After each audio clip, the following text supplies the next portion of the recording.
Bonjour à tous et bienvenue dans cette nouvelle vidéo consacrée aujourd'hui au NAS Synology.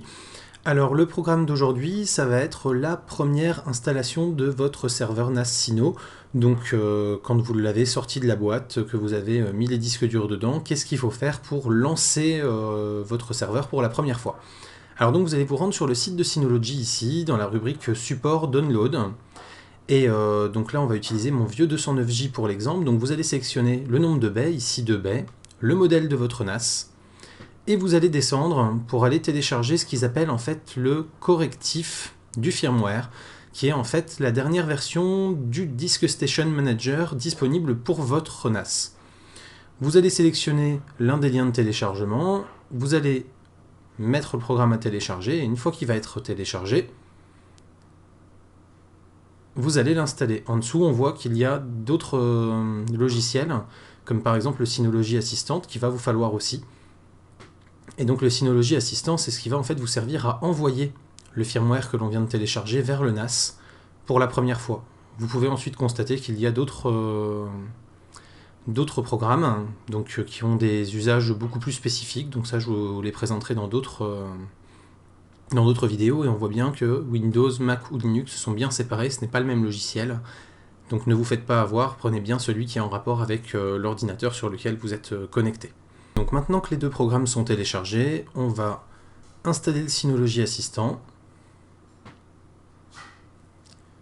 Donc vous sélectionnez la langue qui vous arrange, moi j'ai forcément choisi le français.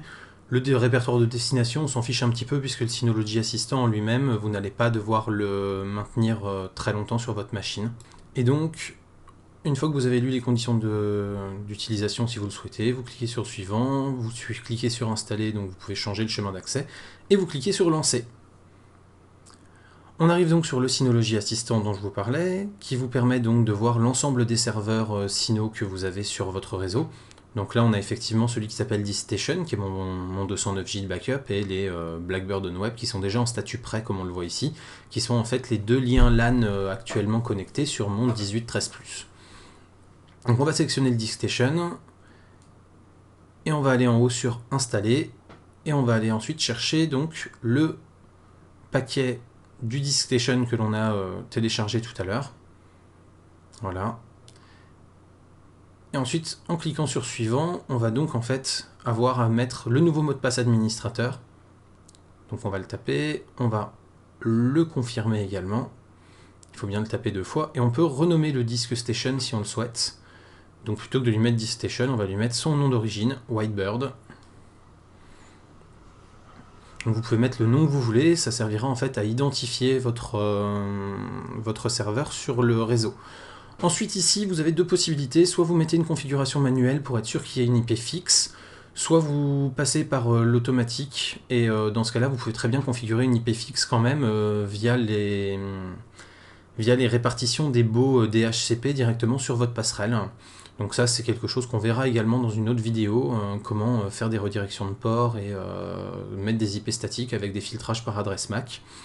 Donc voilà, moi je vous conseille de le mettre en automatique dans un premier temps, si vous ne maîtrisez pas du tout le système. Par contre, si vous êtes un petit peu familier donc, des redirections de baux et d'IP et des filtrages par adresse MAC pour distribuer des IP statiques, vous pouvez parfaitement utiliser donc, la configuration manuelle. L'avantage de la configuration manuelle, c'est que vous êtes sûr en fait de l'IP qu'il va y avoir, et vous êtes également sûr de comment ça va se passer derrière. Au moins vous avez un lien qui est toujours le même. Ensuite, donc, il y a la phase d'installation qui se lance. Donc là, je vous ai marqué une durée réelle de la phase 5 minutes, mais je voulais accélérer parce que c'est quand même assez long. Je voulais pas vous imposer 5 minutes à regarder la barre augmenter. En attendant, on va jeter un petit coup d'œil donc aux autres options. Donc quand vous utilisez rechercher, ça vous permet donc d'actualiser la liste des serveurs Syno qui sont sur votre réseau. L'installation, comme on est en train de le faire, donc c'est pour installer une version de DSM sur un des serveurs. Le mapper un lecteur, ça va vous permettre en fait de faire ce qu'il y a dans cette vidéo que je vais vous mettre là en surbrillance, qui est en fait la connexion de lecteur en mode CIFS. Donc voilà, vous cliquez sur le petit lien qui est là à droite avec l'image, pour savoir un peu comment vous pouvez faire. Et la configuration du wall va vous servir en fait à programmer le Wake on LAN, c'est-à-dire la possibilité de réveiller votre serveur via des applications tierces alors qu'il est en mode veille. Ça c'est très pratique par exemple pour éviter qu'il consomme de l'électricité quand vous ne l'utilisez pas, mais pour qu'il puisse se lancer dès que vous en avez besoin. L'inconvénient c'est que le Wake on LAN ne fonctionne pas en Wake on WAN, c'est-à-dire web en fait. Voilà, c'est un petit peu embêtant. Et le périphérique d'impression ici va vous permettre en fait d'ajouter des imprimantes compatibles sur les ports USB de votre serveur pour servir en fait d'imprimante réseau, même si votre imprimante au départ n'est pas une imprimante réseau. Et si votre serveur est amené à être de toute façon allumé en permanence, eh bien vous allez pouvoir voilà, l'utiliser comme serveur d'impression. Ça vous évite de laisser un ordinateur beaucoup plus énergivore allumé en temps réel. Donc faites bien attention quand même, hein, toutes les imprimantes ne sont pas compatibles, même s'il y en a une grosse partie. Moi je vous conseille d'aller vérifier la compatibilité sur le site de Synology.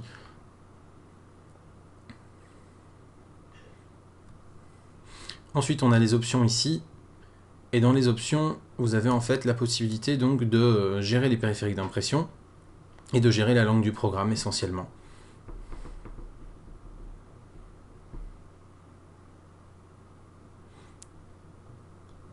Et voilà, ici quand on clique, on peut faire un test de mémoire.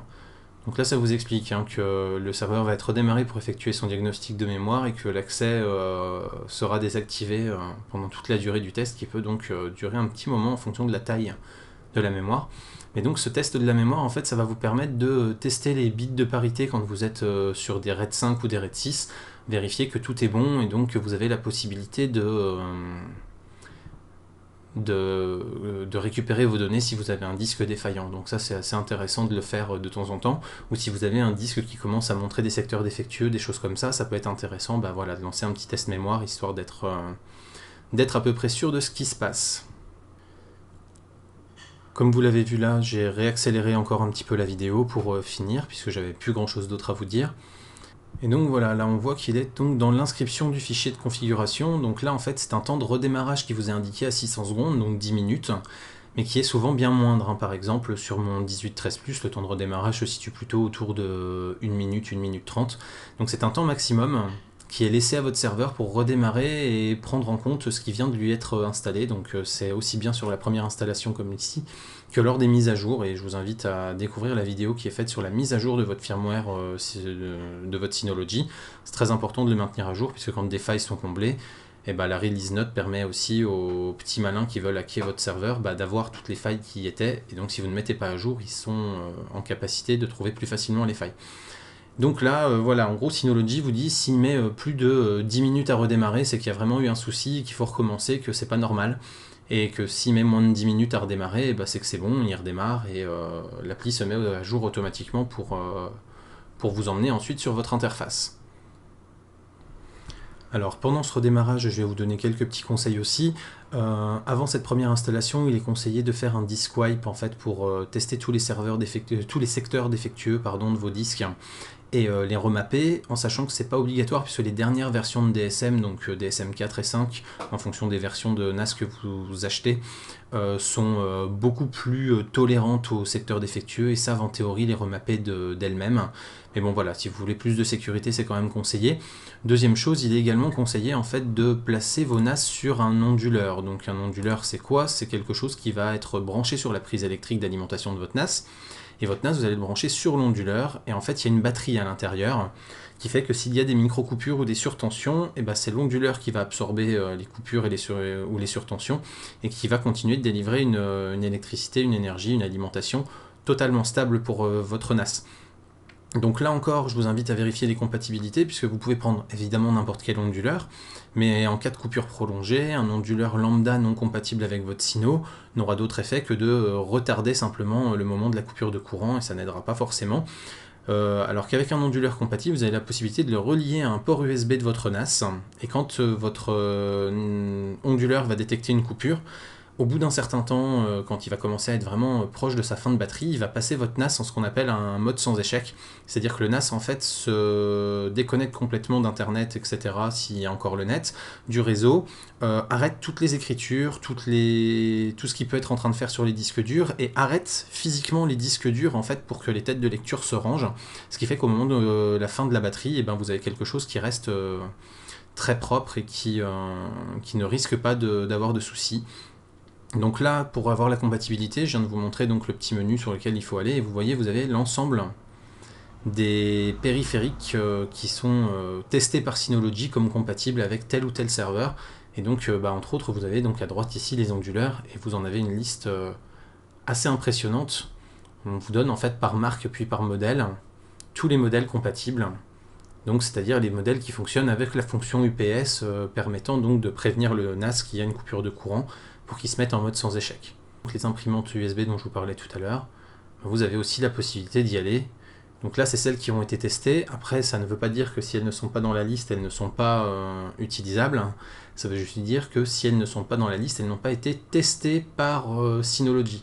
Simplement, quand vous avez en fait un modèle d'une série qui a été testée, par exemple la Stylus Photo, eh ben, vous avez 9 chances sur 10 quand même que quand vous avez la Stylus Photo suivante qui sort, elle soit compatible également. Donc on revient ici sur la présentation donc, de l'installation. Il nous montre donc que l'inscription de la configuration est en cours, c'est-à-dire que là le serveur a redémarré et il est en train donc de finir l'application des paramètres de l'installation, un peu comme quand vous faites une mise à jour Windows en fait, où il va redémarrer l'ordinateur.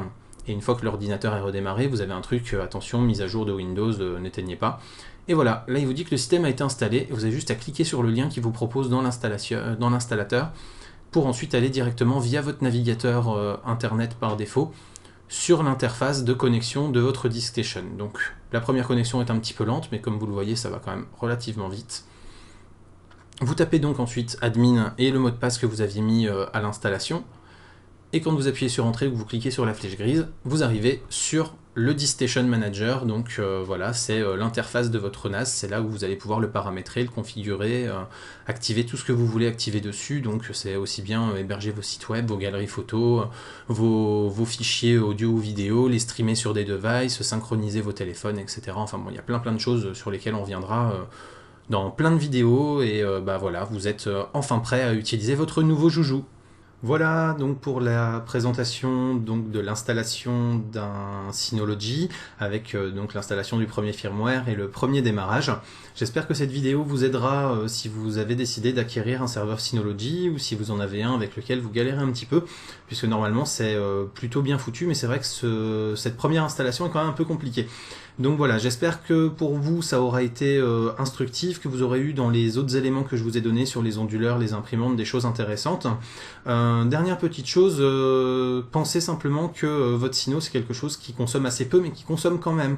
Ce qui fait que si vous ne l'utilisez pas, la fonction Wake on LAN est quand même quelque chose de très important à configurer et vous avez la possibilité normalement de la relayer par internet en faisant des petites modifications sur certaines box pour rediriger des ports ou des paquets. Donc n'hésitez pas quand même à vous renseigner à ce sujet-là. J'essaierai d'y consacrer également une vidéo, même si ça me semble pas être ce qu'il y a de plus important et de plus essentiel dans l'usage d'un Syno. Pour la bonne et simple raison que ayez toujours en tête que ça reste une consommation électrique et que c'est toujours mieux quand ça ne consomme pas si vous ne l'utilisez pas. Voilà, donc si vous avez effectivement des téléchargements, des hébergements de sites web, c'est pleinement logique que ça reste allumé tout le temps, mais sinon pensez à programmer les heures, etc. Ça aussi, ça sera l'objet d'une vidéo spécifique.